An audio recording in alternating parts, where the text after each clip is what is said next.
Humans in prehistoric times first appeared on Earth in the region of East Africa. They gradually began to migrate and spread to other regions, including parts of Asia and Europe. This migration continued until the end of the Ice Age, around 12,000 years ago. The presence of humans also spread to almost every place around the world. During the Ice Age, sea levels on Earth were lower than they are today. This was the lowest sea level, and in some places, such as the strait between Russia and the US state of Alaska, it was actually dry land. At that time, people were able to travel across it on foot. It was at this very location that, around 20,000 years ago, humans migrated on foot from Asia toward the American continent. Thus, the Native American people, who are currently commonly referred to as Red Indians, are actually descendants of humans who originated from Asia. They share physical traits and linguistic roots that can still be observed among Native American tribes today. In the early part of prehistory, known as the Stone Age, the first humans were using wood and stone tools and eating raw meat. However, over time, humans began to craft more advanced tools and eventually learned to use fire to cook their food. Humans during the Stone Age lived entirely by relying on hunting and gathering wild fruits as their sources of food. At that time, there were many places where people could settle, such as the Sahara region in Africa, which was one of the earliest areas where humans were present. This area was rich in grasslands and forests and had not yet become the vast desert it is today.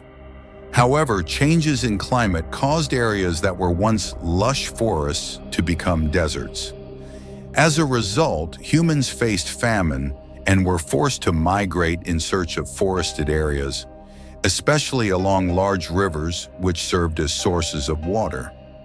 These included the Nile River in Africa, the Euphrates and Tigris rivers in the Mesopotamian region, modern-day Iraq, the Indus River in present-day Pakistan and India, and the Yellow River in China. It has been observed that the earliest civilizations of humankind began along the banks of all these rivers include Egypt, Mesopotamia, India, and China.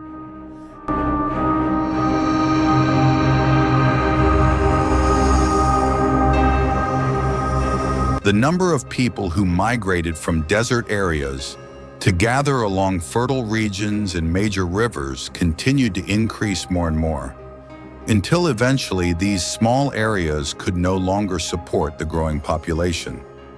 This was because the available hunting grounds became too limited to sustain everyone. Facing this challenge, around 8,000 years before the Common Era, that is, about 10,000 years ago, humans began to develop a completely new way of life.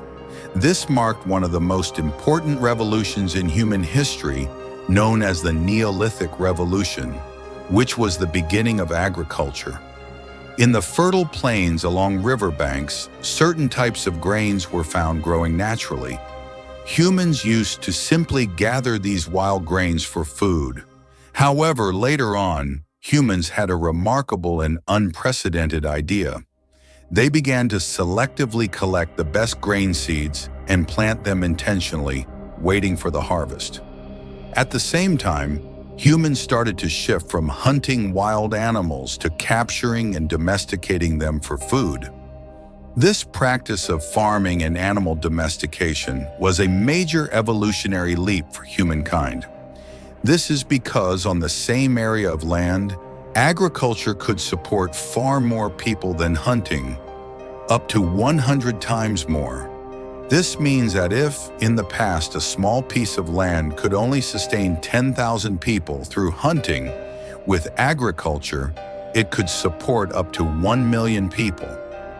After humans began practicing agriculture, the global population rapidly increased from just a few million to hundreds of millions in a short period. Humans, who were once threatened by nature, became a threat to nature themselves. This is because farming and animal husbandry are activities that cause significant environmental pollution, especially the release of methane gas, one of the major contributors to global warming. In the Neolithic era, after the agricultural revolution, some human communities in certain regions still continued to live by hunting as they had before. However, in areas along the four major rivers, there was rapid development in lifestyle, population growth, and community organization.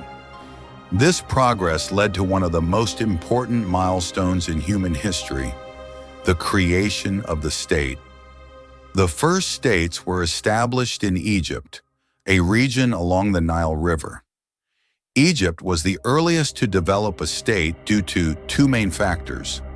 The first factor related to the management and distribution of water for agriculture.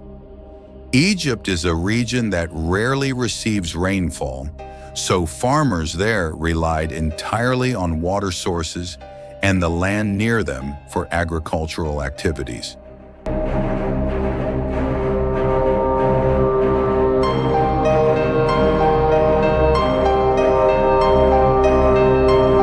It was observed that those who lived in the upper regions of the land often tried to control and hold the water for their own use without considering those living downstream.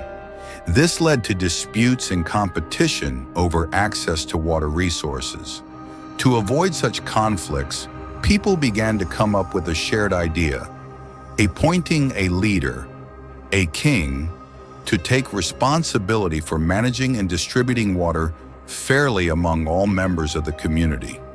The second factor that led to the creation of the state was the need for security and safety. In the early days, people who were hunters also tended to be aggressive and often engaged in warfare. However, for those who had started practicing agriculture, their days were occupied with preparing the land, planting and harvesting crops. They no longer wanted to engage in war. At the same time, they also needed protection in case someone came to disturb their way of life, steal their animals, or take their harvested crops. As a result, these farmers developed the idea of organizing their community with a proper structure, including leadership, law enforcement, and security.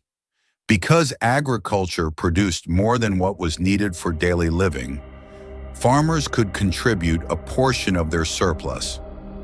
Little by little, they pooled these resources together to support the operations of the state, including feeding the king and maintaining an army.